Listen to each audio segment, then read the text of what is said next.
मरू नको लढ्यासाठी तयार झाला पाहिजे। आपण पाहतोय त्या शेतकऱ्यानं काय लिहिलं होतं मित्र, त्या शेतकऱ्याला लिहिलंय मी वावरात गेलो, सोयाबीन सोंगलं आणि थ्रेशर मध्ये टाकलं आणि टाकल्यानंतर फक्त एक मोठं हाती आलं।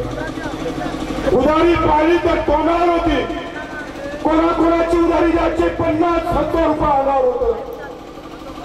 एक एकर फक्त पाणी पाहिजे, सोयाबीनचं पोत झालं 1 एकर। तुम्ही इथं आलात ना, ह्या ज्या शेतकऱ्यांना आत्महत्या केल्या त्या शेतकऱ्याच्या कुटुंबाला दिलासा देण्यासाठी, याच्यानंतर कुठलाही शेतकरी आत्महत्या करू नये ह्याच्यासाठी निवड मागणीच नाही मित्र हो, तर या मोर्चातून या विभागातल्या शेतकऱ्याला दिलासा भेटला पाहिजे। राष्ट्र कार्यकर्ता शेतकऱ्याच्या रक्ताच्या थेंबापर्यंत तुमच्या सोबत राहणार हे सांगण्यासाठी मित्र 50,000 रुपये त्याच्या अंगावर होते, 50,000 रुपये।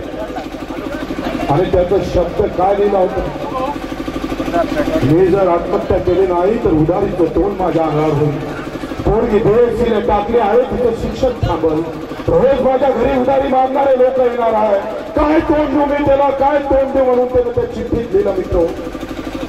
चिठ्ठीत लिहिल्यानंतर आपण पाहिलं इथे तुम्हाला इथं वाचून दाखवली असती, त्याला सांगितलं का शेवटचं आपण पाहतोय काही सगळी उधारी माझ्या अंगावर आहे, उकरून पाहतोय का आमचं शेतातलं पीक आमच्या हाती आलं नाही।